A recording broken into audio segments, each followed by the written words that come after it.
Here we go. Since I was a kid, I've always been confident in everything I do. On to the next chapter. Here I come, baby. We lit. I'm a competitor. Whoever they say the best in the league, I want to go against them every night.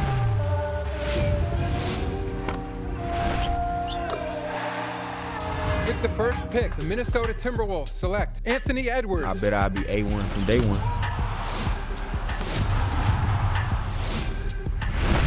Edwards gets it. The electricity in this kid's game off the charts. Do you feel like you have something to prove? For sure. I feel like I still got something to prove. Are you not entertained, ladies and gentlemen? Happy 25th birthday to Anthony Edwards. Ant already has a long list of accolades, highlights, and accomplishments. But what doesn't get talked about much is his way with words.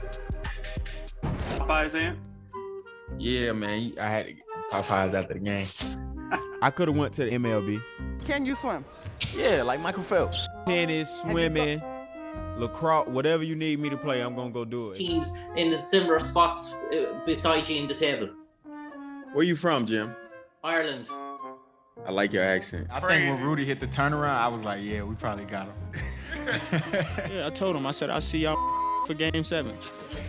I have not been to Minnesota in probably 20 years. Bring your ass. I'm going to shoot a left hand the entire game. That's going to mess up your field goal percentage, though. It's an all-star game. Ain't no field goal percentage. The ref kind of like putting the ball all the way towards him. He already 8 feet tall. He got to put it on my side and throw it towards me, so I got an advantage. The NBA Research and Development Department listed you as the 7th hottest player of all time. Do you agree? When you say hot, what you mean? You talking about what, basketball?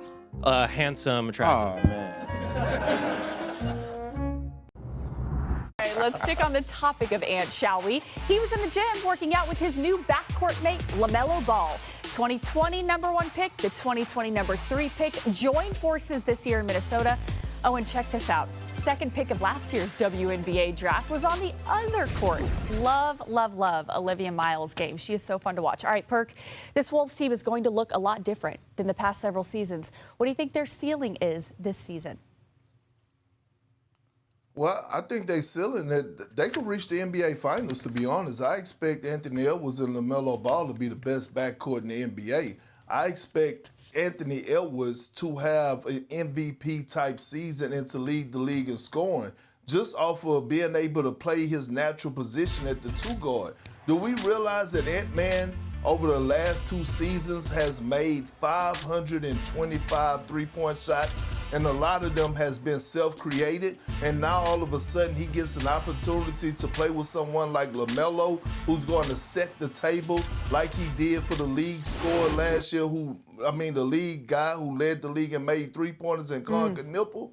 Anthony Edwards is going to have it his way. I expect him to play fast, but I expect him to get a lot of easier points. Perk, I agree with you on 100% of the things you said, except the fact that their ceiling is the NBA Finals. So it's not quite 100%. Okay, let's say it's like 98% of things. My bad, my math is a little bit off. 98% of things except the ceiling being the NBA Finals, because I agree. I do think that we will see the best version of Anthony Edwards playing with the point guard alongside of LaMelo. But my question becomes, does LaMelo play a brand of basketball that can get you over the hump against teams like OKC, against teams like the Spurs? I mean, we've seen that when he's locked in, when he's healthy, he is an all-star caliber player. We know how good he can be.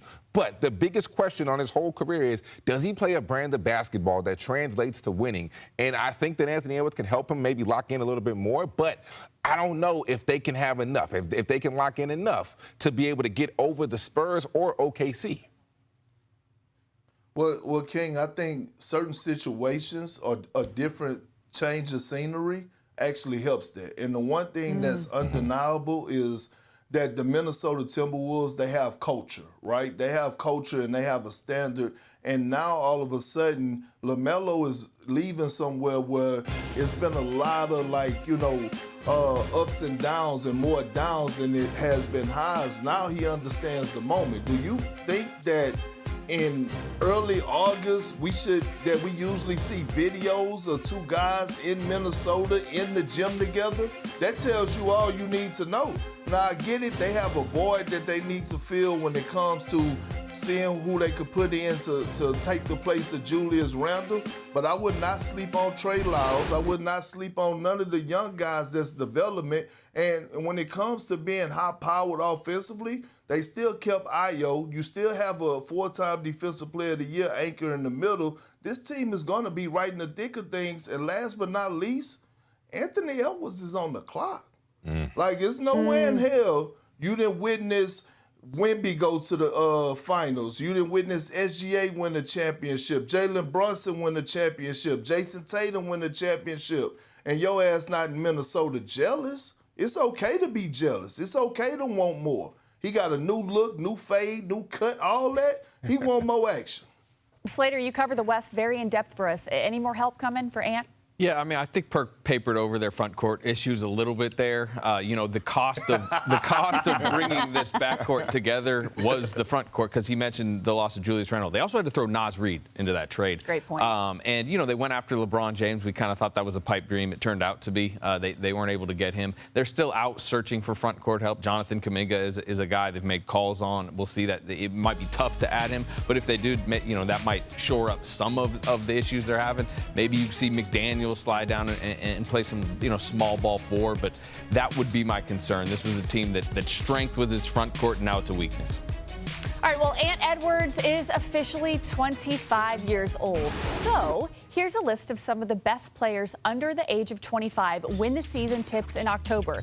So it's always fun to have a little debate. Players under the age of 25. King McClure is here to rank his top 5 players. Remember, this is a list of players who will be under 25 when the season tips off in October. So no Cade Cunningham, LaMelo Ball, or obviously Ant, because he turns 25 today. All right, King, take it away, my friend. Vanessa, I have to unbutton this suit because it's time for me to cook right now. Let's cook. So we're coming in at number 5. There's a lot of great players on this list, but I'm going to have to take it to Orlando.